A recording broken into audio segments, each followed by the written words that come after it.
Chers téléspectateurs, bienvenue dans cette émission où vous êtes nombreux à nous regarder. Que le Seigneur vous comble de grâce et de bénédiction, lui, le berger des brebis, en ce 4e dimanche de Pâques, le dimanche des vocations, qui est le dimanche des bons pasteurs, où nous avons la joie de nous retrouver ici, dans le Carmel, le monastère du Carmel de Sébikotane, chez les carmélites cloîtrés, qui prient pour toute l'Église. Ce dimanche, les textes liturgiques nous parlent justement du mystère de l'Église. La première lecture, avec les Actes des Apôtres, nous rappelle la prédication des apôtres instituant, fondant la première église à Antioche, la même où les chrétiens ont reçu pour la première fois le nom de chrétiens fidèles du Christ. La deuxième lecture, qui est tirée de l'Apocalypse, nous parle du mystère de l'église dans le ciel, où il n'y aura plus une église construite, visible, mais le temple, ce sera l'agneau, où une foule de multitudes de sauvés seront là, et l'agneau essuiera toute larme de nos yeux. Nous serons dans cette communion avec le Seigneur jusqu'à la fin des temps. Et puis, dans l'Évangile, le Seigneur nous rappelle qu'il est le berger des brebis, celui qui prend soin, qui connaît chacune de ses brebis et que personne ne peut arracher de sa main. Ça nous rappelle le lien indéfectible qu'il y a entre nous et le Seigneur au sein de l'Église, de même que, comme le dit Jésus, il y a un lien indéfectible entre lui et son Père. Comme lui et son Père, nous sommes un, nous-mêmes, il veut nous prendre pour que nous soyons un en lui en nous, nous en lui, et qu'il nous connaisse et qu'il soit vraiment le berger de notre vie. Toutes les lectures nous rappellent donc le mystère de l'Église et c'est pour cela que nous célébrons en ce 4e dimanche de Pâques, le dimanche des vocations. Alors nous prions tout particulièrement pour les vocations dans tout le monde entier, mais particulièrement dans l'Église du Sénégal, les vocations sacerdotales, puisque nous sommes ici à Sébikotane, le lieu même où sont formés les prêtres au grand séminaire de théologie, juste à côté des carmélites. La vocation des carmélites est d'ailleurs de prier pour tous ces futurs prêtres, comme elle prie pour tous les prêtres au Sénégal. Les vocations pour toutes les congrégations religieuses, celles présentes au Sénégal comme celles présentes dans le monde, tant masculines que féminines, prions que le Seigneur nous comble d'abondantes vocations pour toute son Église. Nous avons besoin de ces vocations pour marcher ensemble et que nous soyons aussi, chacun d'entre nous, fidèles à la vocation qu'il nous a donnée, de vraies brebis qui se laissent conduire par le bon berger.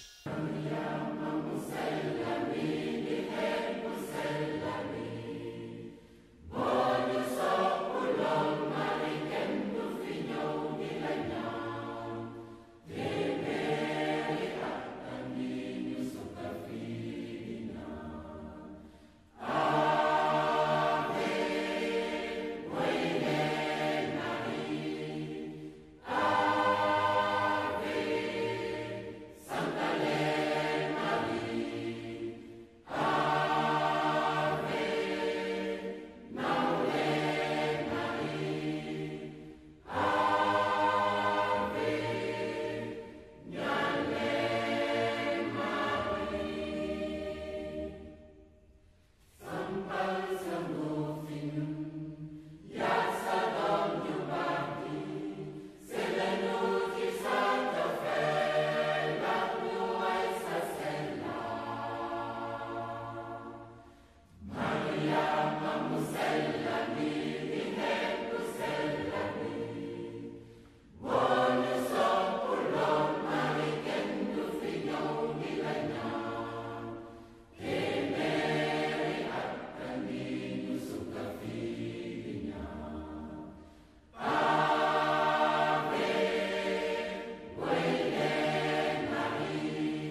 Fidèles téléspectateurs du Jour du Seigneur, bonjour. Bienvenue à notre rendez-vous thématique marial, 4e de l'émission de la rubrique Magnificat. Tous les jours, d'un bout de la terre à l'autre, dans le profond des abîmes, tout prêche, tout publie l'admirable Marie. Les 9 cœurs des anges, les hommes de tous sexes, âge, condition, religion, bons et mauvais, jusqu'au diable, sont obligés de l'appeler bienheureuse, bon gré, mal gré, par la force de la vérité. Tous les anges dans les cieux lui crient incessamment, comme dit saint Bonaventure, Sancta, Sancta, Sancta Maria Dei Genitrix et Virgo, et lui offrent des millions de fois, et tous les jours la salutation des anges, Ave Maria. Toute la terre est pleine de sa gloire, particulièrement chez les chrétiens. Elle est titulaire et protectrice de plusieurs royaumes, provinces, diocèses, villes, tant de confréries et congrégations en son honneur. Aujourd'hui, nous nous arrêterons sur l'une d'elles, la congrégation appelée l'Ordre des Carmes des Chauds. Pour aller plus en profondeur dans notre quête, nous aurons comme invité le frère Marie-Joseph Carme, à ma gauche, et la sœur Véronique. Nous allons vous laisser vous présenter aux téléspectateurs. On va commencer par le frère Marie-Joseph. Je suis le frère Marie-Joseph de l'Incarnation, religieux de l'Ordre des Carmes des Chauds. Ça fait déjà 25 ans que j'ai prononcé mes vœux dans l'ordre. Voilà, je suis en mission au Sénégal. Ça fait déjà plus d'une dizaine d'années que je suis en Afrique. Voilà, plus spécialement au Sénégal, qui dépend de ma province d'origine de France. Mais j'ai aussi été en mission en Côte d'Ivoire et au Cameroun. Voilà, nous sommes une communauté de 5 frères Carmes, 4 Français et 1 Togolais, qui résident à Kaolack, exactement au sanctuaire marial de Cœur Mariama, à côté de Kaolack. Et nous sommes en train de fonder une 2e maison à l'appel de Monseigneur Benjamin dans le diocèse de Dakar. Et à ma droite, la sœur Véronique, responsable des laïcs engagés de l'ordre. Je suis Véronique, épouse Lukelo, membre de l'ordre du Carmel des Chauds séculiers depuis 26 ans. Avec mon mari, nous sommes engagés dans l'ordre depuis notre pays, la RDC, le Congo. Et nous nous trouvons aujourd'hui ici au Sénégal pour des raisons professionnelles d'abord, mais le Seigneur, dans sa divine providence, a voulu que nous soyons là, ici aussi, travailler pour l'ordre du Carmel, poursuivre notre mission. Pas trop difficile pour la mission. Heureusement qu'on s'appuie sur la Vierge Marie et tout marche bien. On ne sent pas la difficulté, bien que par moments, oui, ça paraît dur, mais on sent une force qui vient vous soutenir et tout se passe bien. Amen. J'aurai l'occasion de revenir. Je sais pourquoi je vous ai posé la question. Avec tout ce qui vous attend déjà, c'est pour ça que je vous ai posé la question, mais on reviendra là-dessus. Et vous pouvez nous présenter un peu votre ordre? L'ordre du Carmel est un ordre ancien qui est né au XIIe siècle en Palestine, la terre du Christ, sur le mont Carmel que tous les téléspectateurs connaissent puisque c'est la montagne du prophète Élie dans la Bible, la parole de Dieu. Et justement, au Carmel, le prophète Élie est l'inspirateur de notre ordre. Voilà, c'est véritablement le père spirituel de notre ordre. Les Carmes se réclament de notre père Saint Élie, qui représente l'idéal de ce que nous voulons être. Donc si vous vous souvenez, le prophète Élie, il y a 2 versants dans le premier livre des rois. D'abord, l'action de rester juste là en présence de Dieu. Il est vivant, le Seigneur, en présence de qui je me tiens. Et la rencontre dans le fin murmure d'une brise silencieuse sur le mont Tabor, voilà, sur mont Horeb, c'est Élie est le modèle de la contemplation, de ce que nous cherchons à vivre au Carmel. Et en même temps, le zèle d'Élie, qui veut convertir, qui veut remettre tout le peuple avec ses 2 pieds dans la suite du Seigneur. Il dit « Jusqu'à quand clocherez-vous des 2 pieds ?» Et donc c'est le sacrifice d'Élie sur le mont Carmel, invitant à mettre tout son zèle pour le Seigneur Dieu des puissances. Et c'est l'autre partie du charisme du Carmel, c'est l'action apostolique. Donc nous sommes un ordre à la fois contemplatif et apostolique.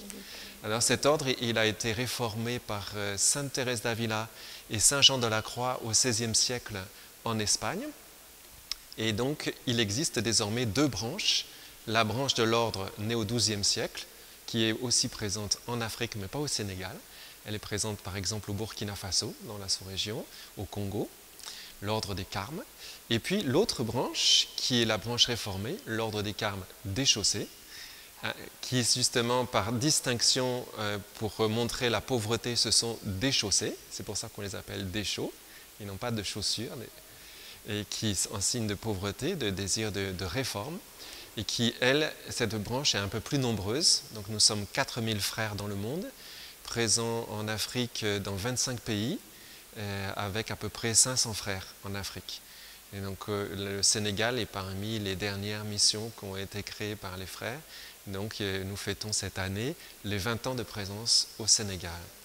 On est arrivé en juin 2002. Cet ordre comprend aussi une 2e branche qui sont les carmélites, les moniales carmélites, qui existent depuis de nombreuses années, depuis le XVe siècle, XIVe siècle, XVe siècle.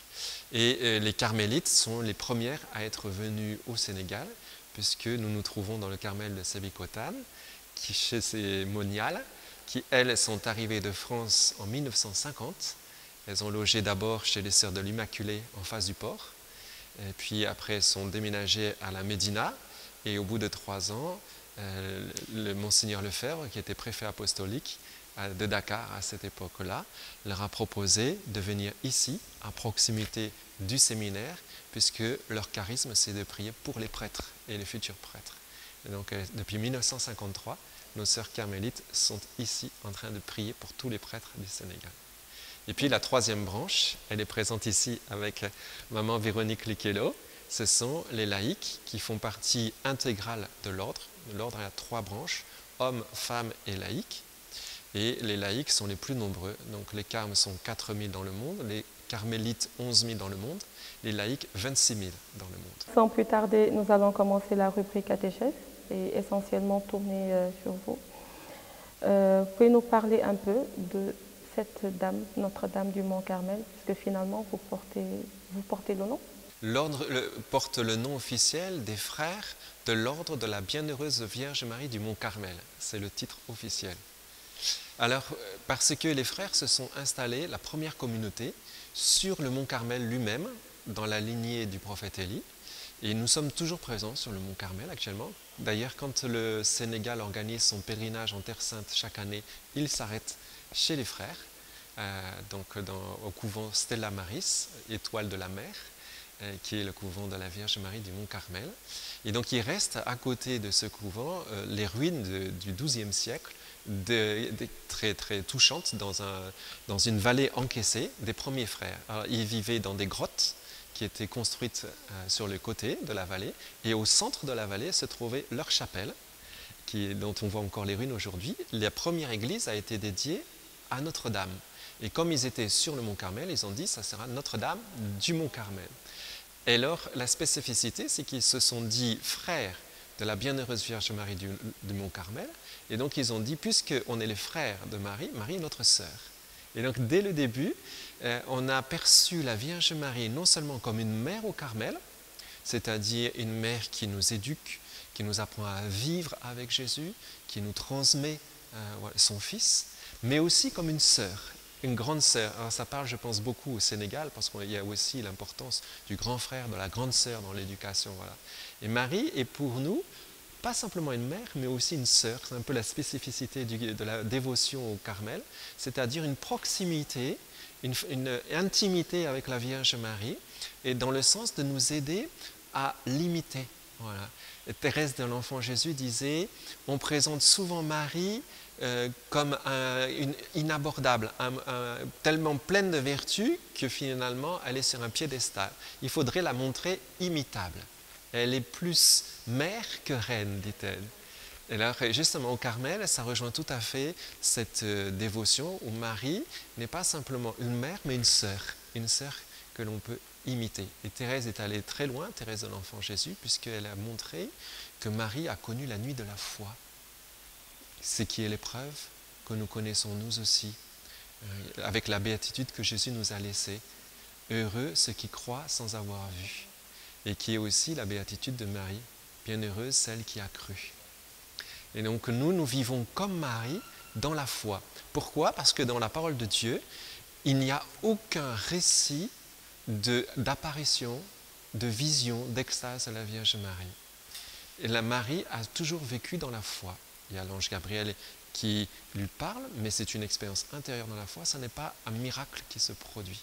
Et donc il n'y a pas de choses extraordinaires dans la vie de Marie, et Thérèse de l'Enfant Jésus aimait beaucoup souligner cela, pour montrer que Marie est tout à fait imitable, elle a vécu la même vie que nous.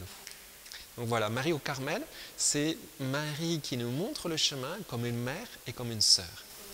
Dans l'autre, elle reste protectrice. Tout à fait. Alors pour le montrer, au Carmel, nous portons, je ne l'ai pas amené aujourd'hui, un manteau blanc pour les grandes solennités, qui est le manteau de la Vierge Marie. Et donc, quand l'ordre a voulu représenter la Vierge Marie au Carmel, on la représente habillée en carmélite, avec un manteau blanc, écarté, parce qu'elle écarte les bras, et sous le manteau, il y a d'un côté les carmes, de l'autre côté les carmélites, pour montrer que Marie prend tout l'ordre sous son manteau. Nous sommes sous le manteau de la Vierge Marie. Et laïque aussi. Sous le manteau. C'est pour montrer que Marie nous protège. Voilà. C'est quoi votre charisme? C'est l'intériorité, la vie spirituelle, c'est-à-dire l'intimité avec le Seigneur. Alors évidemment, tous les ordres cherchent à vivre une vie de prière, mais au Carmel, nous sommes très attachés à une intimité vécue avec le Christ. Nous aimons dire une amitié qui doit conduire jusqu'à une union, l'union avec Dieu. Voilà, c'est vraiment le grand désir du Carmel. Et comme me disait avec humour un frère, une union avec Dieu qui n'est pas simplement quand je prie. Il disait, toi tu pries quelques heures et tu dis que tu es uni à Dieu quelques heures. Moi je suis uni à Dieu 24 heures sur 24. Donc c'est vivre l'intimité avec Jésus tout au long de la journée, tout au long de la vie. Et pour cela, on a besoin aussi de temps d'intimité. Donc c'est-à-dire des temps d'intériorisation. Et alors le Carmel aime à prier dans cette amitié silencieuse. Thérèse de l'Enfant Jésus disait « Je ne lui dis rien, je l'aime ». Voilà. La prière, c'est un simple regard jeté vers le ciel, un cri d'amour, de reconnaissance dans la joie comme dans l'épreuve, comme elle dit. Le Carmel aime beaucoup le silence. Alors, il est aussi capable de parler, mais on a besoin de ce silence pour intérioriser. Aujourd'hui, la plupart du temps, on se promène avec des écouteurs. On met la radio en marche, on a la télévision en marche. Nous ne savons plus ce que c'est que le silence. Et donc, peut-être qu'apprendre à ne pas être toujours connecté sur un téléphone, connecté sur un ordinateur, mais être connecté sur Jésus. D'entendre les messages qui viennent de Jésus. C'est ça que cherche vivre le Carmel. Apprendre à écouter les messages qui viennent du dedans et non pas les messages qui viennent du dehors. Donc le charisme du Carmel, c'est faire l'expérience de Dieu et conduire les autres à faire l'expérience de Dieu. Donc soi-même, chercher à vivre cela, et notre apostolat, c'est aider les gens à y entrer. Pour vous, les laïcs, comment vous arrivez à équilibrer cela? Nous passons par une formation et cette formation nous aide à trouver des voies authentiques pour pouvoir vivre les Carmels en plein monde. C'est-à-dire nous sommes des laïcs, nous partageons avec les frères et les sœurs la même vocation à la sainteté. Nous partageons le même charisme, comme il vient de le dire, nous partageons la même règle, sauf des constitutions différentes, mais dans un autre état de vie. Notre vie est état des laïcs, père, mère de famille et célibataires. Et comment nous parvenons à vivre ce charisme, cet esprit du Carmel, qui est, le Père l'a dit, une amitié intime avec le Seigneur. C'est cette marche que nous avons déjà commencée, c'est un chemin de transformation, comme le dit Sainte Thérèse d'Avila, que c'est un chemin de transformation que nous avons accepté d'aborder, un chemin qui s'est ouvert devant nous, devant les frères, devant les sœurs. Nous tendons vers l'union divine. Nous avons soif de Dieu. Nous voulons marcher vers les sommets de l'union divine. D'où il faut que nous acceptions d'abord de collaborer, de coopérer avec le Seigneur pour obtenir ces grâces. Et comme si nous nous plaçons sous la protection de la Vierge Marie, je vous l'ai dit tantôt, nous prenons appui sur elle, nous imitons ses vertus. On s'imprègne des vertus de la Vierge Marie parce que c'est elle qui a vécu vie d'intériorité. Et l'intériorité, c'est un voyage, un vrai voyage de transformation dans lequel le Seigneur, Dieu est là, présent pour vous conduire continuellement. C'est-à-dire que ce n'est plus vous, mais c'est le Seigneur qui vous prend en charge. Parce que dès qu'on rentre dans l'oraison, en fait, votre cœur est pris en charge par le Seigneur. Vous avez les grâces du ciel qui vous tombent et par moments, vous sentez que ce n'est plus vous. Donc, vous devez y rester par les grands éveils de la foi. Vous sentez que vous restez, vous demeurez pour accueillir toute cette lumière-là que le Seigneur vous envoie. Et donc, je dirais que ce n'est pas par notre propre force, bien que l'intensité n'est pas la même, c'est bien adapté pour les laïcs. Parce que, par exemple, les frères et les sœurs ont 2 heures d'oraison par jour de silence, le matin et le soir, 1 heure, 1 heure. Mais nous, les laïcs, c'est 30 minutes. C'est un peu allégé, hein? Parce que vu les responsabilités que nous avons, et voilà. Donc nous, c'est 30 minutes par jour. Mais nous vivons de la liturgie des heures qui nous plonge dans la parole de Dieu parce que la parole occupe une place importante dans notre vie. Maintenant, quelqu'un qui n'est pas du tout dans l'histoire d'oraison et tout ça, est-ce que vous pourriez lui expliquer plus clairement, par exemple, vous nous donnez l'exemple, si je me lève le matin, ma journée se compose ainsi en étant mère de famille. Voilà, donc... Je voulais bien en venir parce que moi je parle parce que j'ai déjà de l'expérience, j'ai fait déjà un parcours, mais oui, et c'est en couple, donc avec mon mari, on a commencé au même moment. Et donc pour dire que pour un débutant qui arrive, c'est tout un processus. Parce que l'engagement au Carmel est progressif. C'est un appel, c'est une vocation. Ce n'est pas une aventure. Enfin, c'est pas, on ne doit pas venir s'aventurer au Carmel, non. Et les gens, il y a même des gens effectivement qui ont peur. Parce que quand on leur parle du Carmel, ils se disent, mais Carmel, c'est grand, c'est effrayant, non, le Carmel, ce n'est pas effrayant. Par contre, quand on est ami avec le Christ, on ne peut plus avoir peur. On a peur de rien. Il faut vivre cette amitié intime. Tout se passe dans les profondeurs de notre cœur. Donc, au début, vous allez apprendre. Ceux qui arrivent, ils s'intéressent, ils sentent la vocation, ils sentent l'appel. Quand ils viennent, ils sont obligés. Dans un premier temps, on appelle ça les temps les regardants, les temps de discernement. Ils sont appelés regardants. Ils doivent fréquenter le Carmel durant un certain temps. Le minimum, c'est 6 mois. Il faut regarder ce que fait le Carmel, la mission du Carmel, et le Carmel les regarde. Et au fur et à mesure, ils discernent pour savoir si ces attentes correspondent à ce qu'offre le Carmel, à cette spiritualité du Carmel.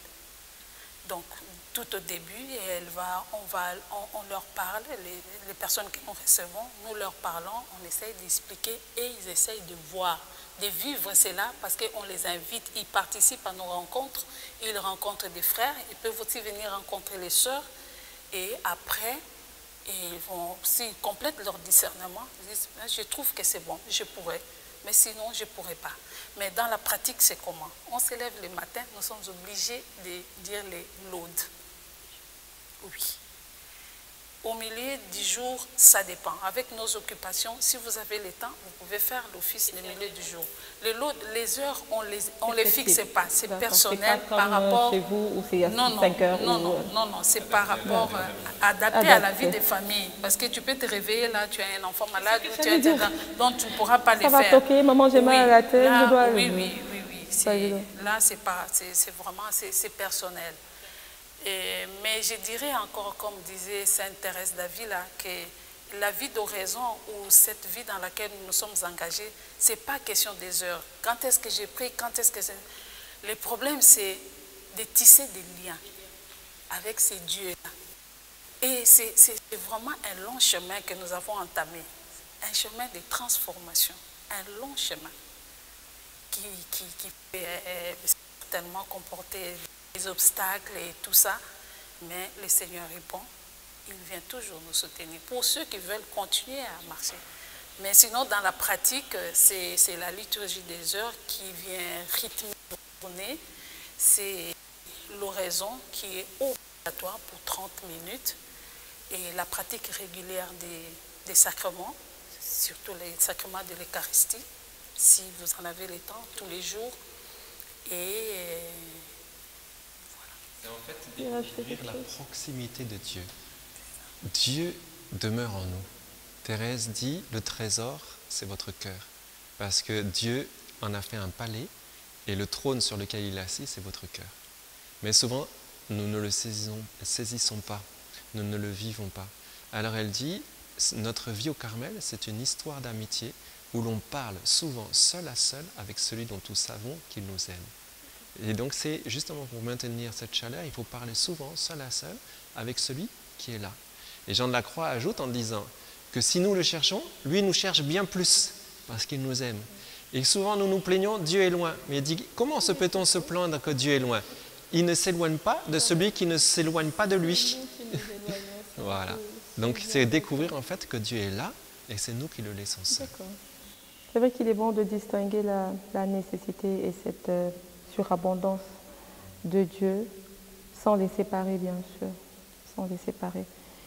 Donc Marie ne sauve personne, ça on le sait, mais Jésus ne veut sauver personne sans que Marie y soit associée aussi. Comment se positionner par rapport à ceux qui se passent de Marie pour aller à Jésus? Je pense que ça nécessite d'avoir l'humilité, d'accepter le chemin que le Seigneur a choisi. Si Dieu a choisi de venir dans le monde par la Vierge Marie, comment nous pouvons dire que nous pouvons nous passer de la Vierge Marie pour aller à Dieu? Dieu a choisi ce chemin-là. Et il nous l'a laissé en nous disant, « Femme, voici ton fils, fils, voici ta mère. » Sur la croix, c'est son testament. Donc, je pense qu'il y aurait beaucoup d'orgueil de dire, moi je connais le chemin, je n'ai pas besoin de passer par la Vierge Marie. Le chemin le plus court pour aller à Dieu, c'est le chemin par lequel il est passé, c'est la Vierge Marie. Et c'est le chemin le plus sûr. C'est le chemin que Jésus a voulu nous laisser quand il est parti au ciel, en voulant nous laisser sa mère. Et donc je pense qu'il faut avoir l'humilité de l'accueillir. Jean, à partir de là, prit Marie chez lui. Donc il faut accueillir, je crois, Marie chez nous, et c'est comme cela qu'on entre dans l'intimité de Jésus. Qui n'est pas loin de Marie n'est pas loin de Jésus. Parce que Marie répond toujours Jésus. Comme dit Saint Louis-Marie Grignon de Montfort, quand on dit Marie, elle répond Jésus. Marie n'attire jamais à elle. Et Jésus choisit de passer par Marie. L'Église a compris cela en disant que Marie est non seulement mère de Dieu, mais mère de l'Église. Pourquoi? Parce que si Marie a enfanté le corps de Jésus, elle continue d'enfanter le corps du Christ qui est l'Église. Et donc nous ne pouvons pas aller à Jésus si nous ne nous laissons pas enfanter par Marie. Une question pas loin de la précédente. Jésus ne sauve-t-il pas tous les hommes de bonne volonté? Donc aussi ceux qui ne passent pas par elle. Parce que en fait, Jésus sauve tous les hommes, même ceux qui ne s'en rendent pas compte. Le salut qu'il accomplit, la grâce se déploie bien plus largement que nous, ce que nous en percevons. Et le rôle de Marie, c'est d'être le canal de grâce, même pour ceux qui ne pensent pas l'utiliser. Marie laisse passer la grâce, elle l'enfante et elle lui permet de s'incarner.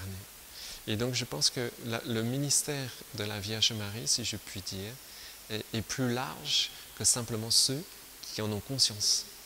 Et donc, comme une maman donne la vie, même à ceux qui refusent d'accueillir leur propre mère. Et donc, Marie donne cette vie-là qui est son fils. Elle a quelque chose à nous dire. Non, en principe, durant ce temps de la catéchèse, je ne me tourne pas vers les laïcs, mais elle, je vais faire une exception.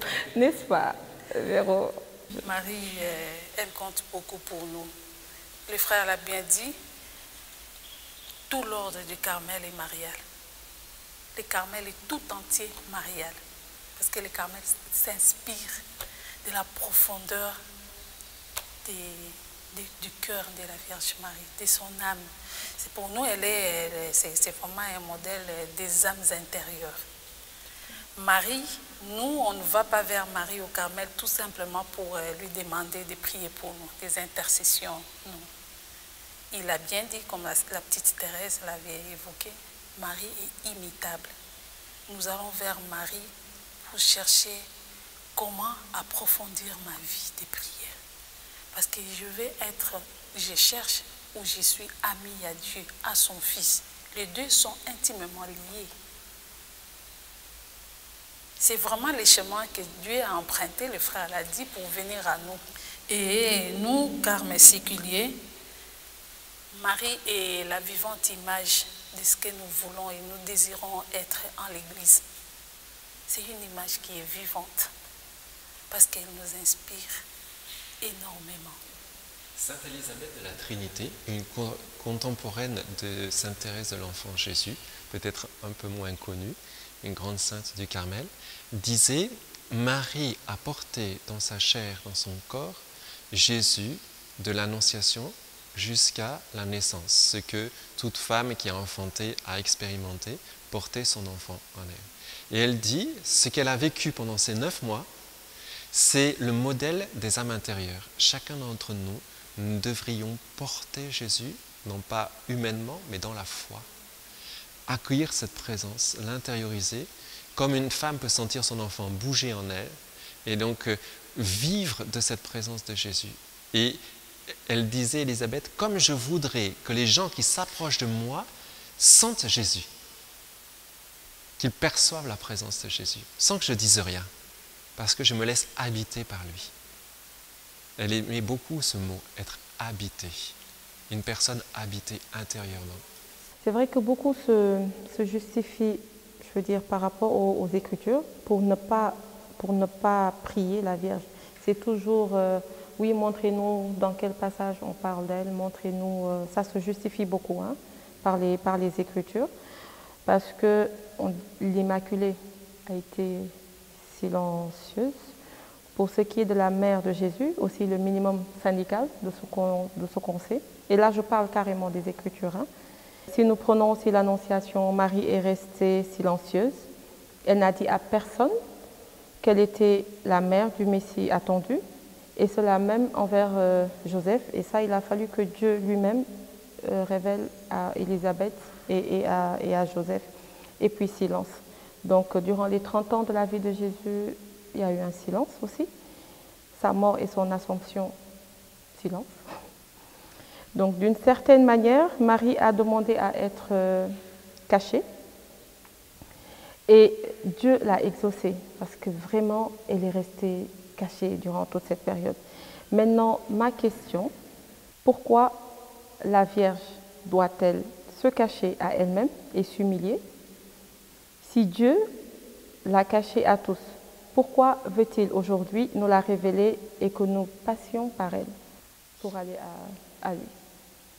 Marie a vécu toujours dans cette position d'humilité, tout au service, toute de disponibilité pour l'œuvre de Dieu, mais effectivement, j'allais dire dans l'ombre de Jésus, voilà, sans jamais se mettre en avant. Elle a joué un rôle primordial que le Concile Vatican II a reconnu comme étant essentiel. C'est pour ça qu'elle a une place particulière dans l'Église, puisque c'est par elle que le Seigneur a voulu sauver. Il est clair que l'unique médiateur et l'unique qui nous a sauvés, c'est le Christ, mais il a voulu passer par Marie. Et qu'est-ce que Marie a voulu faire? Je ne pense pas qu'elle a voulu s'humilier, se cacher. Elle a trouvé sa joie à laisser Jésus conduire sa vie. La joie de Marie, c'était rester dans l'humilité, mais ce n'était pas un effort pour elle. C'était sa manière d'être. C'était de laisser toute la place à Jésus. L'humilité, souvent, on a tendance à la voir comme quelque chose qui nous rabaisse, qui nous dénigre. L'humilité, ce n'est pas cela. L'humilité, c'est de vivre d'abord cette condition fondamentale dans laquelle nous sommes tous, la dépendance. La dépendance. Je reçois la vie d'un autre, d'une autre. Je ne me suis pas donné la vie à moi-même. L'orgueil, c'est quand je veux me couper de la source et exister seul. L'humilité, c'est de se recevoir d'un autre. Marie se recevait entièrement de Dieu. Et elle nous montre ainsi le chemin. Thérèse d'Avila, notre mère au Carmel, celle qui a réformé l'ordre au XVIe siècle, aimait à dire, Marie, et comment a-t-elle attiré Jésus dans son cœur? C'est par l'humilité. L'humilité, c'est ce qui a mis, comme on dit dans le jeu d'échecs, le roi échec et mat. Elle l'a attiré dans son cœur. Thérèse aimait jouer aux échecs. Et donc, elle utilisait l'exemple du jeu des échecs en disant comment elle a vaincu le cœur de Dieu par son humilité. Et elle ajoute, de même, si vous vivez dans l'humilité, votre humilité l'attirera dans votre cœur comme elle l'a attiré dans son cœur. Donc, Marie nous montre le chemin de la dépendance qui se laisse entièrement recevoir d'un autre. La partie la plus importante de l'Ave Maria, qui lui donne toute sa vertu et toute son efficacité? Je pense que la partie qui a une importance particulière, c'est celle qui est tirée directement de la parole de Dieu.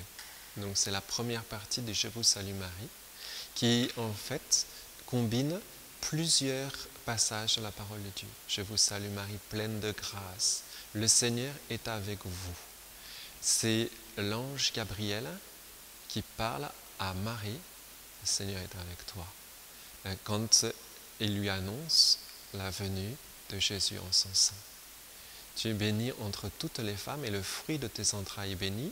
C'est la visitation, c'est Élisabeth qui annonce à Marie qu'elle a perçu, qu'elle est bénie et que le fruit de son sein est béni. Donc toute cette première partie, c'est la parole de Dieu. La parole de Dieu a une place particulière qui n'est pas notre parole humaine. Et donc nous ne faisons que répéter la parole de Dieu. La deuxième partie de l'Ave Maria a été composée par l'Église. Sainte Marie, Mère de Dieu, prie pour nous pauvres pécheurs, maintenant et à l'heure de notre mort. Et donc, elle ne peut pas être placée au même niveau que la parole de Dieu.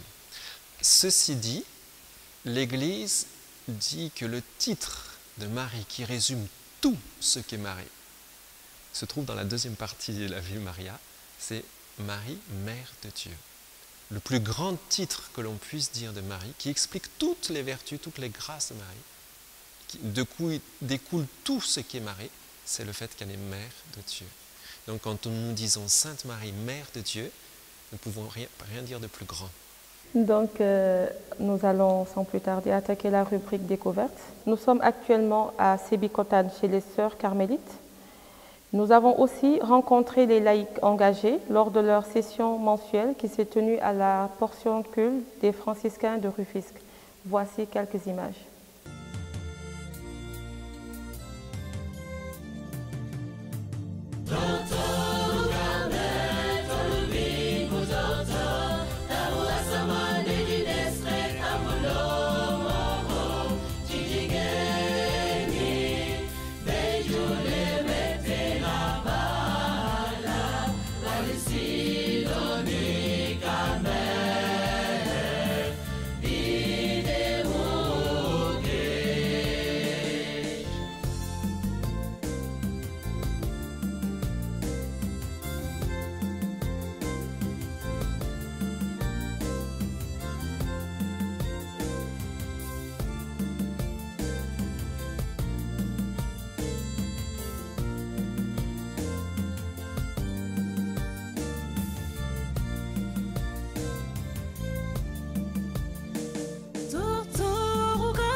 Nous voici à la troisième rubrique, la rubrique Ma dévotion.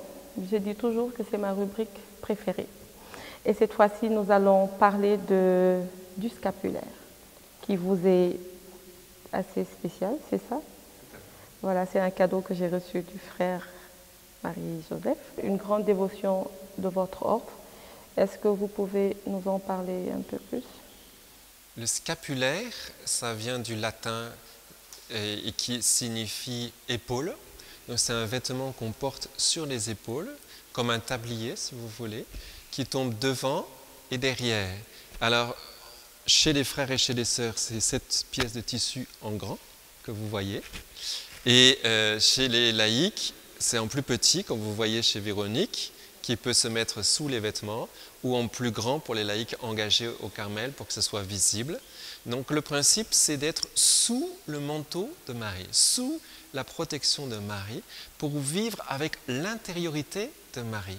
Donc le scapulaire, c'est une façon de se consacrer à Marie. C'est un engagement à vivre de Marie, par Marie, en Marie, afin qu'elle nous aide à aller à Jésus. Donc le scapulaire est une démarche profonde du cœur, un engagement de choisir Marie et de vivre avec le cœur et l'âme de Marie, si je puis dire. Et donc c'est pour ça qu'au Carmel, on aime à parler de la vie mariforme, une longue tradition, c'est-à-dire une vie qui prend la forme de Marie. La vie mariforme, c'est-à-dire d'essayer de vivre avec l'amour de Marie, la charité de Marie, la foi de Marie, l'espérance de Marie. Donc vivre intérieurement avec son cœur pour, comme l'a rappelé Véronique, comme on le dit dans la préface de Notre-Dame du Mont-Carmel, être sa vivante image dans le monde. Voilà, qu'on puisse voir en nous Marie. Donc le Carmel ne multiplie pas tant les dévotions à Marie en priant Marie que de chercher à intérioriser Marie pour vivre en Marie. Donc le Carmel n'est moins attaché à multiplier des prières à Marie que de chercher une communion avec Marie pour vivre de Marie intérieurement. Se laisser enseigner par elle, vivre une communion silencieuse pour que petit à petit elle m'imprègne, qu'on puisse dire « Ah, celui-là c'est un fils de la mère ». Vous m'avez aussi donné une fiche, la valeur et le sens du scapulaire. Pourquoi on le dit? Parce que les gens ont tendance à le mettre comme ça, sans savoir. Hein. Mais il faut qu'on explique aussi qu'il y a un sens véritable lié à cela et même des engagements. Le danger, c'est de comprendre le scapulaire comme une protection magique, alors qu'il n'y a aucun effort, un gris-gris. Et donc justement, ça n'est pas cela.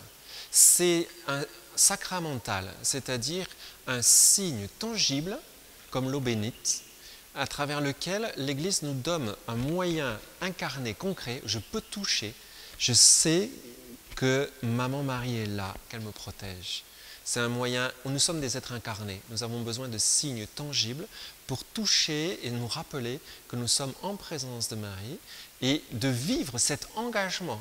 Si je porte le vêtement de Marie, je dois vivre comme Marie. Donc c'est un engagement et en même temps un signe pour se rappeler que nous devons vivre notre vie de baptisé. Et maman Véronique pourrait préciser aussi. Vous êtes déjà formé sur ça, donc vous pouvez nous expliquer, surtout pour les engagements liés à ce scapulaire. Les scapulaires, comme le frère l'a dit, c'est chercher d'abord une communion avec la Vierge Marie. Avoir des liens avec la Vierge Marie pour qu'on sente la portée, les bienfaits de ces scapulaires que nous portons, parce que c'est un habit. Alors, c'est ça notre apostolat pour les laïcs, l'OCDS. On s'efforce vraiment à faire la diffusion de cette dévotion au scapulaire à beaucoup de fidèles d'ici Et ceux qui veulent porter les scapulaires, avoir les scapulaires, nous les appelons toujours à approcher les Carmels pour pouvoir comprendre d'abord l'essence du scapulaire. Imiter la Vierge Marie, entrer dans la grâce d'intériorité du Carmel en portant les scapulaires, c'est placer sous la protection de la Vierge Marie.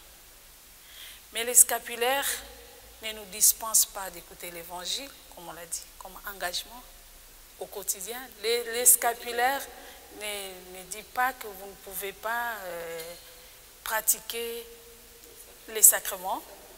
Ça ne vous dispense pas non plus, ni l'Évangile, ni les sacrements. Mais par contre, ça renforce, ça vient approfondir votre dévotion. Et donc, c'est ça l'essence du scapulaire pour nous. C'est ainsi qu'en entrant en formation, symboliquement, on donne les scapulaires, on remet les scapulaires à la personne qui commence pour qu'elle apprenne déjà à se familiariser avec la Vierge Marie, à savoir que oui, je porte les scapulaires afin que Marie puisse m'imprégner de ses vertus et pouvoir bien poursuivre les chemins. Il y a deux grandes dévotions dans l'Église mariale. Le rosaire, qui est très connu, voilà, méditation des mystères de la vie de Jésus à travers le chapelet. Et l'autre grande dévotion qui est née à la même date, au XVe siècle, le scapulaire, qui est moins dans la méditation que dans l'intériorisation. Alors, quels sont les engagements liés au scapulaire? C'est, si je cherche à avoir un lien avec Marie, il faut que je lui parle tous les jours. Comment je peux dire avoir un lien si je ne lui parle pas? Donc, prier Marie quotidiennement. Le premier engagement, c'est prier Marie quotidiennement. Je vais dire, c'est très simple. Vous dites l'Angélus, vous continuez à dire l'Angélus. Vous dites le rosaire, vous dites le rosaire. Vous choisissez une prière, mais vous la dites tous les jours. L'autre engagement, je ne peux pas, parce que je porte le scapulaire, me dire ça me suffit pour être sauvé. Non, je dois vivre ma vie de baptisé. Donc il n'y a rien d'extraordinaire. On demande simplement aller à la messe le dimanche, avoir une pratique régulière du sacrement de confession, lire la parole de Dieu. Donc vivre une vie chrétienne, ordinaire, régulière. Le scapulaire ne peut pas remplacer cela. Ça doit correspondre. Il y aurait incohérence de porter le scapulaire et ne pas vivre une vie chrétienne. La troisième chose qu'on demande, c'est d'être engagé dans l'Église. On ne demande pas forcément quelque chose de compliqué, mais simplement d'avoir un engagement d'église. C'est-à-dire, je ne peux pas être simplement une personne qui profite et ne rend aucun service. Avoir un engagement de charité, quelle que soit la paroisse où je suis. Pas forcément faire plus, mais avoir un service dans l'église où je suis. Et le quatrième engagement que l'on demande, c'est que chaque année, il y a une fête patronale, la fête de notre mère. Et au Carmel, c'est le 16 juillet, ou ici, au Sénégal, le dimanche le plus proche du 16 juillet. Donc cette année, ça sera le dimanche 17 juillet. Et là, on demande à tous ceux qui portent le scapulaire de fêter leur mère. Et donc de venir autant que possible au pèlerinage à Sébikotane, ou à défaut, si c'est impossible, de se rendre à l'église la plus proche pour fêter en communion. Une bonne communication alors pour cette année. Voilà. On sera 1000.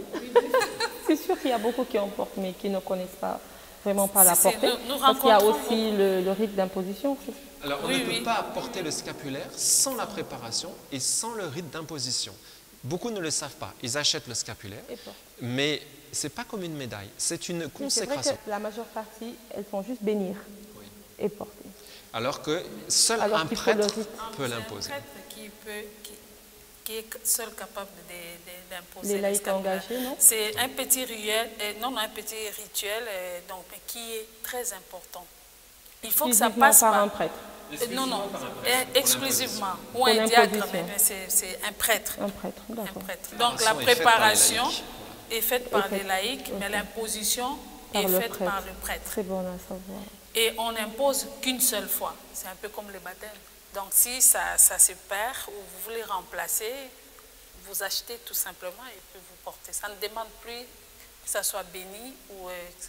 D'accord. Est-ce que vous pouvez nous parler des joies et des difficultés de la mission? Je commence par elle et finir par vous.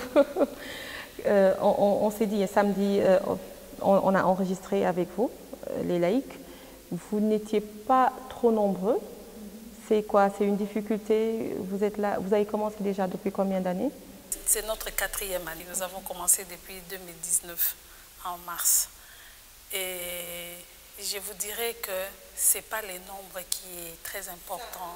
Ça, c'est sûr. Donc, ne pensez pas que ces petits nombres que vous avez vus, c'est parce que nous connaissons des difficultés. Non, nous sommes confrontés à certaines difficultés, mais qui n'est pas liées directement au nombre. Oui, c'est plus des joies parce que beaucoup de nos membres trouvent finalement une source. Le Carmel, c'est une source. Certains témoignent, mais je ne savais pas, sauf ceux qui ont connu le Carmel bien avant. Mais d'autres, non, mais je ne savais pas qu'en restant silencieux, on peut écouter Dieu. Puisque nous avons l'habitude toujours de parler à Dieu sans pour autant lui laisser l'occasion de nous parler. Et que nous-mêmes, nous puissions être capables de l'écouter. Que ce silence-là était très important et que pratiquer la liturgie des heures, par exemple, ça s'habituait à faire ces prières, chanter les vêpres, chanter les psaumes, donc, disons, pendant les vêpres ou pendant l'aude. Et c'est très important et ça vous invite vraiment à entrer dans ces liens forts avec les seigneurs. Donc ça, c'est notre joie. Et ensuite, cette proximité qu'ils ont avec le prêtre, à pouvoir échanger beaucoup plus facilement. Et c'est vraiment bon, ça nous aide. De toute façon, il n'y a pas de mission. Difficulté, ça ne peut pas manquer. La difficulté, c'est souvent pour les débutants. Bon, il y a certains qui comprennent, parce que c'est vraiment ça l'appel, ils trouvent que oui, c'est ce que j'ai cherché. Mais d'autres, par contre, ne parviennent pas à saisir cet engagement de pouvoir donner une autre orientation, parce que c'est une nouvelle vocation que vous devez discerner. Ils ne parviennent pas. Alors là, ça nous fait aussi mal, parce que quand on dit, par exemple, chez nous, l'OCDS passe avant tout, avant toute chose. C'est-à-dire que l'OCDS est prioritaire. Nous avons une rencontre une seule fois le mois. Parce que la dimension communautaire est très importante pour nous, comme vous nous avez vu là la fois passée. C'est un temps qui est très important, l'échange fraternel, la rencontre, on se soutient mutuellement et voilà. Mais quand vous expliquez, vous avez des absents, vous avez des personnes, bon, peut-être à cause de quelque chose qui se passe en famille, fête ou quoi, non, elles s'absentent, alors que c'est un temps que vous ne pouvez pas manquer. Donc vous voyez une fois le mois, ça c'est obligatoire. Et à part ça, au-delà de tout cela, qu'est-ce que vous faites? Au-delà de ça,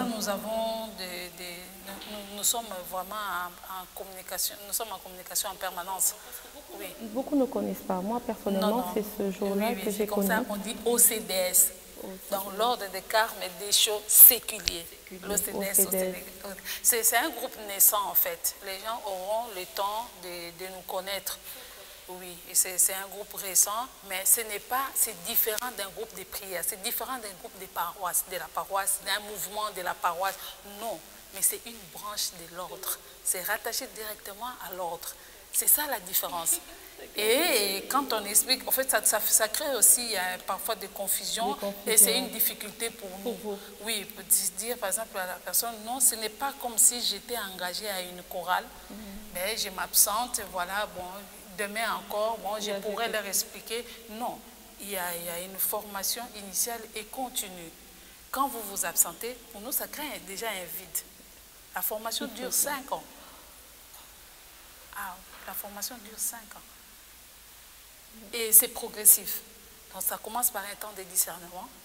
Après vient l'entrée en formation. Donc discernement, comme j'avais dit au début, ça peut prendre 6 à 1 année. Voilà.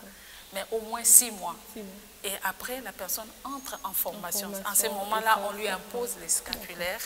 Il fait l'entrée en formation. Et pour aller carrément dans l'engagement, ça prend 5 ans. 5 ans.